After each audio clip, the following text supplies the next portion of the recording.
ধীরে ধীরে স্বাভাবিক হচ্ছে দেশের পরিস্থিতি। কারফিউ থাকলেও সকাল থেকে বিকেল পর্যন্ত শিথিল রাখায় কর্মব্যস্ততা বাড়ছে। এর মধ্যে রাজধানীতে সকাল 10টা থেকে বিকেল 5টা পর্যন্ত শিথিল থাকছে কারফিউ। খুলনা, রাজশাহী, বরিশাল ও ময়মনসিংহে শিথিল থাকবে সকাল 8টা থেকে 6টা পর্যন্ত। আর সিলেটে সকাল 9টা থেকে বিকেল 6টা পর্যন্ত কারফিউ শিথিল থাকবে। এই সময়ের মধ্যেই প্রয়োজনীয় কাজ সেরে নিচ্ছেন সবাই। এছাড়া বিভিন্ন স্থানে মোতায়েন রয়েছে আইনশৃঙ্খলা বাহিনীর একাধিক সদস্য।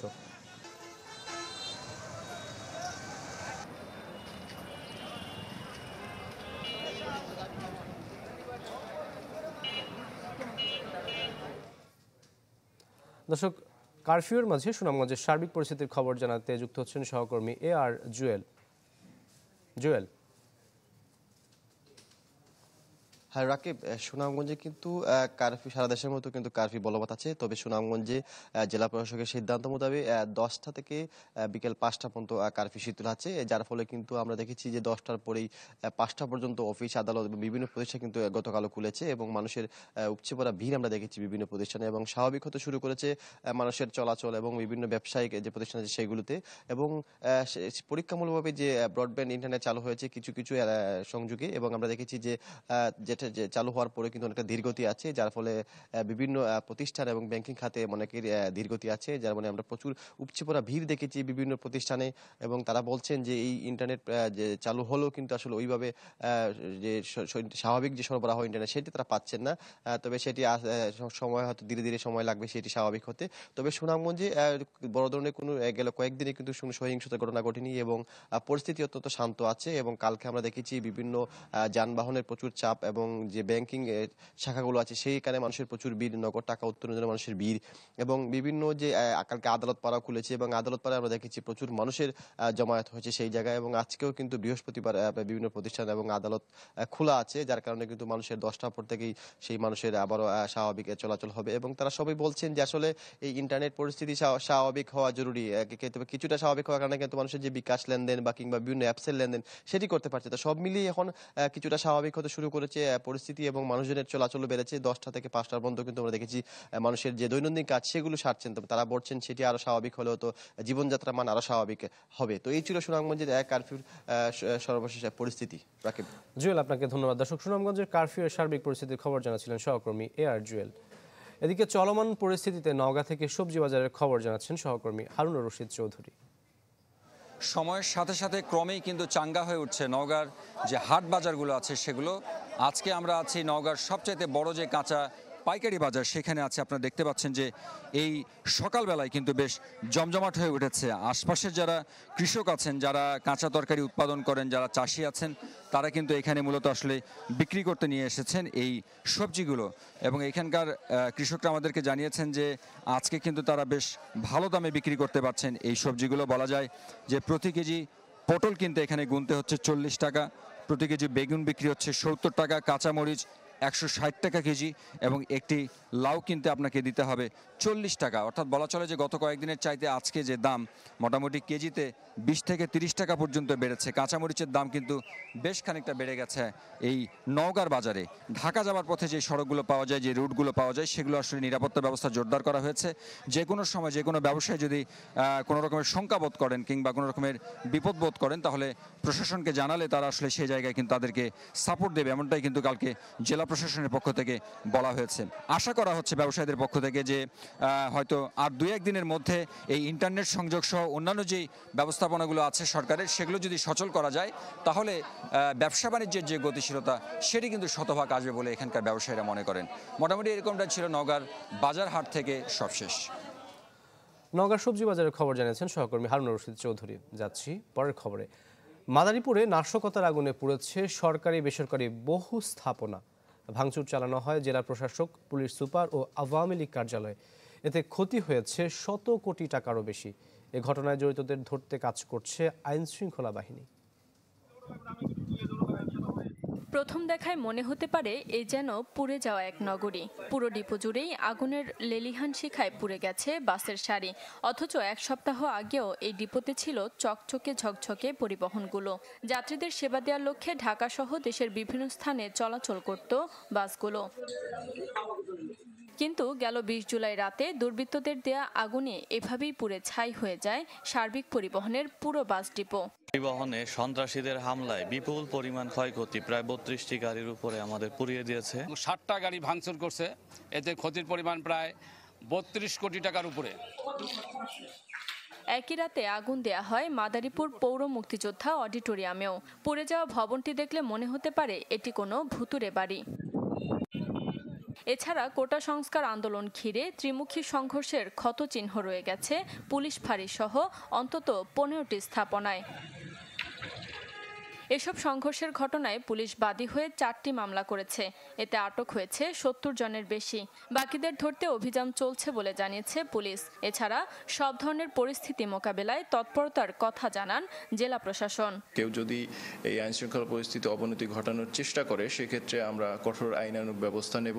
সুনির্দিষ্ট তথ্য প্রমাণের ভিত্তিতে আসামিদের গ্রেপ্তার অভিযান চলমান আছে। আমরা চেষ্টা করেছি যে সেই পরিস্থিতিকে স্বাভাবিক পর্যায়ে আনার জন্য পর্যাপ্ত ফোর্স এবং নিয়োগের মাধ্যমে নানাভাবে সেই পরিস্থিতি থেকে উত্তরণ করা হয়েছে। এখন জনজীবনে স্বস্তি এসেছে। এদিকে ধীরে ধীরে স্বস্তি ফিরছে মাদারীপুর জেলায়। শহরের গুরুত্বপূর্ণ স্থানে বসানো হয়েছে তল্লাশি চৌকি। নিরাপত্তায় কাজ করছে আইন শৃঙ্খলা বাহিনী। Desk report, channel 24।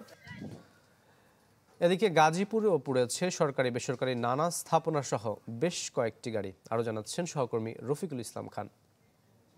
সেদিনের তাণ্ডবের হাত থেকে রেহাই পায়নি বিআরটি প্রকল্পের স্থাপনাও। আমার পেছনে দেখতে পাচ্ছেন যে এসকেলেটর রয়েছে, সেইগুলো কিন্তু পুড়িয়ে ফেলা হয়েছে। তো কিছুক্ষণ আগে বিআরটি প্রকল্প যারা রয়েছে কর্মকর্তা, তারা কিন্তু পরিদর্শনে এসেছেন। তারা এসে বলছেন যে 30টির উপরে এসকেলেটর পুড়িয়ে দেওয়া হয়েছে। তাছাড়া বেশ কয়েকটি যে লিফট রয়েছে সেগুলো কিন্তু পুড়িয়ে দেওয়া হয়েছে। ফলে বিআরটি যে সমস্ত কর্মকর্তা রয়েছেন তাদের দাবি অন্তত 50 থেকে 60 কোটি টাকার ক্ষতি হয়েছে বিআরটি প্রকল্পের। এই প্রকল্পটি কিন্তু তাদের জানুয়ারিতে উদ্বোধন করার একটি টার্গেট ছিল। পরে এই সমস্ত স্থাপনা পুড়িয়ে ফেলার পরে প্রেক্ষিতে হয়তো বা সেই উদ্বোধনের সময়টা আর থাকছে না, সেটি আরও পিছিয়ে যাবে। সংশ্লিষ্টরা বলছে তাদেরকে এই সমস্ত মালামাল পুনরায় টেন্ডার করে আনতে গেলে কমপক্ষে 7 মাস সময় লাগবে। সকাল থেকে কিন্তু শিল্প শ্রমিকরা কাজে যোগদান করেছে এবং তাদের নিরাপত্তার জন্য বিজিবির পক্ষ থেকে 6 প্লাটুন বিজেপি সদস্য নিয়োজিত রয়েছে। বর্তমানে পরিস্থিতি একটু স্বাভাবিক হয়ে আসার কারণে গার্মেন্টস কারখানা খুলে দিয়েছে। তো এখন আমরা এই গার্মেন্টস শিল্প যাতে কোনো ধরনের দুষ্কৃতিকারীরা এসে নাশকতা না করতে পারে বা নৈরাজ্য সৃষ্টি করতে না পারে, সেজন্য আমরা এই গার্মেন্টস শিল্প রক্ষার জন্য আমরা বর্তমানে নিয়োজিত রয়েছি। গাজীপুরে সেনাবাহিনী, র্যাব, বিজিবি এবং পুলিশও কিন্তু তারা মহাসড়কের পাশাপাশি শিল্প কারখানা নিরাপত্তার দায়িত্বে নিয়োজিত রয়েছে। গাজীপুরের বিভিন্ন স্থাপনায় নাশকতার খবর জানিয়েছেন সহকর্মী রফিকুল ইসলাম খান। এদিকে বিক্ষোভকারীদের হামলার শিকার নরসিংদী জেলা কারাগার পরিদর্শন করেছেন সেনাপ্রধান জেনারেল ওয়াকারুজ্জামান। গতকাল দুপুর 1টা 20 মিনিটে কারাগারে প্রবেশ করেন তিনি। পরে কারাগারের অস্ত্রাগার সহ ক্ষতিগ্রস্ত বিভিন্ন স্থান পরিদর্শন করেন সেনাপ্রধান। এছাড়াও শেরপুর ও নরসিংদী জেলায় মোতায়েনরত সেনা সদস্যদের কার্যক্রম পরিদর্শন করেন তিনি। এ সময় তার সাথে ছিলেন স্থানীয় প্রশাসন ও আইন শৃঙ্খলা বাহিনীর ঊর্ধ্বতন কর্মকর্তারা।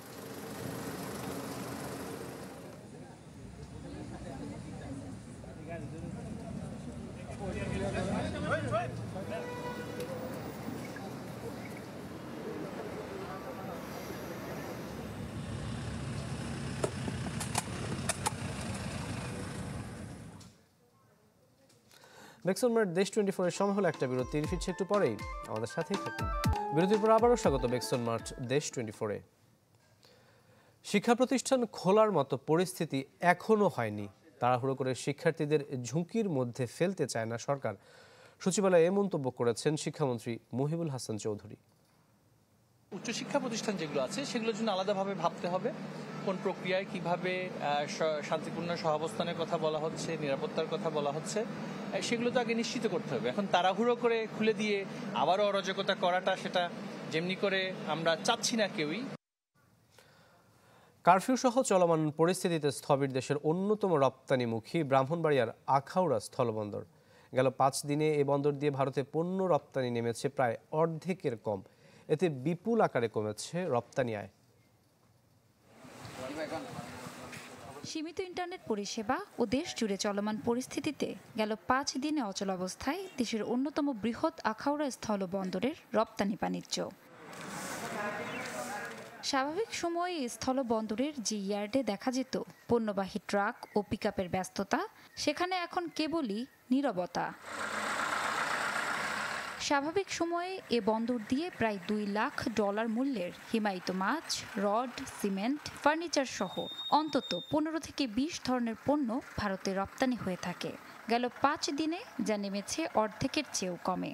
এতে ব্যবসায়ীরা যেমন আর্থিক ক্ষতির সম্মুখীন হচ্ছেন, তেমনি সরকারও হারাচ্ছে রাজস্ব। ব্যবসা একদম স্থবির হয়ে গেছে। আমাদের নেটের কারণে আমরা এখানে বিল ফালাতেও সমস্যা হচ্ছে এবং আমরাও ব্যাংকে লেনদেন করতে পারছি না। বন্দরে অনেকটা লস হইতাছে, একবারই গাড়ি চলে না, শুধু কয়েকটা মাছের গাড়ি যাইতাছে। দ্রুত স্বাভাবিক পরিবেশ ফিরিয়ে আনার দাবি ব্যবসায়ী নেতাদের। কাস্টমসের অন্যান্য বিষয়গুলো সবগুলোই অনলাইনের মাধ্যমে পরিচালিত হয়। তো যেহেতু অনলাইন বন্ধ, সেহেতু এটা স্থবির। আমাদের সার্বিক পরিস্থিতিটা উন্নতি হোক, এটাই আমরা চাই। এটা হলে আমাদের ব্যবসাটা আবার আগের মতো আগের জায়গায় ফিরে যাবে বলে আমাদের বিশ্বাস। স্থলবন্দরের কর্মকর্তারা বলছেন, পরিস্থিতি স্বাভাবিক হলে পূর্ণ রূপে ফিরবে বন্দরের কার্যক্রম। অনলাইন চালু হওয়ার সাথে সাথে এগুলা হচ্ছে আমাদের যে সফটওয়্যার আছে সেই সফটওয়্যার এন্ট্রি করতে হবে। রপ্তানিকারকরা পেরিশেবল গুডস ছাড়াও তারা যদি অন্যান্য প্রোডাক্ট পাঠাতে চায় তাহলে সেগুলো ম্যানুয়ালি পাঠানো যাবে। আখাউড়া স্থলবন্দর দিয়ে 1994 সাল থেকে ভারতের সঙ্গে পণ্য আমদানি রপ্তানি বাণিজ্য চলছে। Desk report, channel 24। আন্দোলন, সংঘাত, সহিংসতা এবং কারফিউর মধ্যে দেশের পরিবহন খাতের নাজুক অবস্থা। শুধুমাত্র চট্টগ্রামে বাস মালিকদের গড়ে প্রতিদিনের লোকসান কোটি টাকার উপর।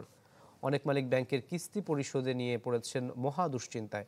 গাড়ির চাকা বন্ধ থাকাকালীন কঠিন সময় গেছে শ্রমিকদেরও। জ্বালাপোড়ার মধ্যে কি পরিমাণ ক্ষয়ক্ষতি হয়েছে তা নিরূপণে কাজ করছে মালিক ও শ্রমিক সংগঠনগুলো। কোটা সংস্কার আন্দোলন ঘিরে অবরোধ, শাটডাউন, তারপর সংঘাত, সহিংসতা এবং সবশেষে কারফিউ। সব মিলিয়ে চট্টগ্রাম থেকে ঢাকা সহ দূরপাল্লার রুটগুলোতে যান চলাচল বন্ধ ছিল 1 সপ্তাহেরও বেশি। বাসের চাকা ঘোরেনি, তাই প্রতিদিনই বেড়েছে লোকসানের পরিমাণ। টাকার অঙ্কে যা কোটি টাকার উপর।